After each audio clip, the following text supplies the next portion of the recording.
G'day ladies and gentlemen, welcome to Draw with Jazza. I'm Jazza and I don't often backtrack, but in my most recent video I did the 3 marker challenge and a lot of you seem to enjoy it, but some others of you have had some, shall we say, constructive criticism based on how I did a 3 marker challenge. Some saying that the outcome wasn't very good and that I should try harder, some saying that I didn't do the 3 marker challenge properly because I used pre-made line work, and some questioning the true randomness of my improvised color selection method. Now sometimes people might just be hating and sometimes people might be giving genuine constructive criticism. Also a quick shout out to Bailey J, who is one of the YouTubers who has helped popularize the 3 marker challenge, who actually replied to one of these negative comments and came to my rescue saying that I did it fine and it's really not about the rules anyway, it's about having fun. So thanks for that. Go check out Bailey J and her awesome 3 marker challenges. Well, I like constructive criticism and improving myself and taking on feedback and adapting. So ladies and gentlemen, I have decided today to do the 3 marker challenge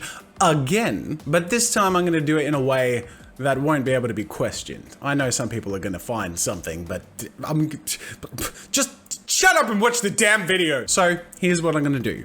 I'm going to select 3 colored markers from my entire Copic range set in a guaranteed completely random way. Once they're selected, I'm going to use only those 3 markers and create a piece of art. I don't know how it'll turn out. I don't even know what I'll make. I'll make something based on the 3 markers I get. Now you may be wondering how I can guarantee a completely random color selection. Well, it so happens I have a friend who's a coder who wrote up a little script for me. My mate Rob, who I owe huge thanks to, and stay tuned at the end where I sing his praises a little more, created this little script which has all of my Copic markers manually entered into it along with their color codes and names. So every time I click a random, it randomly selects 3 of the colors from my set. I have the 72A Copic set and the 72B Copic set, and it's only selecting colors from there. There's 0 bias in the script. There is 0 human influence on this. This is 0s and 1s causing a completely random result, and I'm only going to click it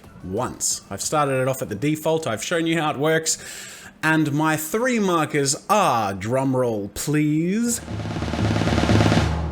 There you go. It has randomly selected these 3 colors. Now I use the term colors loosely because 2 of them are very clearly colors. We have acid green and phthalo blue. But we also have cool gray number 0, which isn't quite a color. It's as uncolorish as a color can be. It's pretty much a colorless blender. So this is sort of a 2 marker challenge. I'm calling it a 3 marker challenge anyway because I have a 3rd marker, but I told you I would do this hardcore mode, and this is me doing this hardcore mode. So without further ado, and to anyone who questioned my integrity, and of course anyone who offered constructive criticism, this is the 3 marker challenge, hardcore mode.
And there you have it, ladies and gentlemen, the result of the 3 marker challenge in hardcore mode. I say hardcore mode because I didn't use any line work and because it was a completely random pick, but it was also aided in being quite difficult and hardcore because one of these colors isn't much of a color. With that being said, I did the best I could to make use of this C0 cool gray, and the way I used it was predominantly to blend and to create a bit of a softer look, particularly in the back mountains. But the most prominent way that I've used the C0, as you can see, is through the empty space by creating a bit of a wind effect. So I've heavily laid it in so that it can be a little more prominent and a little more visible. Now, 3 marker challenges are difficult, obviously, because you have a limited palette to work with. So I used a few different techniques to achieve some interesting textures. One was to use some toilet paper where I put the green marker on it and dabbed onto the tree and the grass area. And I did this repeatedly, and this created a nice, soft, tufty grass sort of texture. The other thing I did was use this thing. This is a bendy plastic ruler. So I actually used the blue marker on the edge where I would just repeatedly put it on. I would bend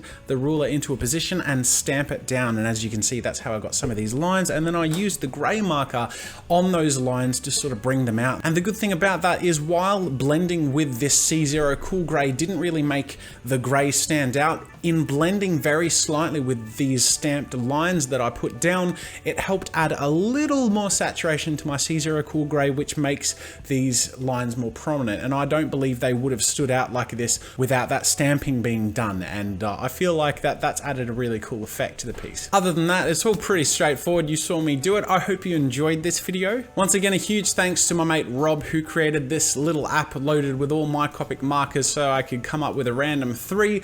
I'm really enjoying how this works, and I'd love to use it in future, maybe in streams. But the other thing is, I was sort of thinking about how cool this is. It would be a lot of work, but I'm thinking it might be cool to maybe do an app with all the different color combinations of all the different sets and stuff, so other people could use it, and maybe even throw in a couple of other little games in there, like random name generations for character creation and stuff. So let me know if you're interested in that sort of thing, or if I created like a little game challenge app thing. If you guys wanted to see certain games or thought something would be cool, leave your feedback. I'd be really interested to know if you think that would be fun. I personally think it would be really fun, but I'm interested to know what you think. Now, I asked Rob repeatedly what he wanted me to plug, if he had an email address or a Twitter account or something, so I could say, if you want to get Rob to make you an app or something.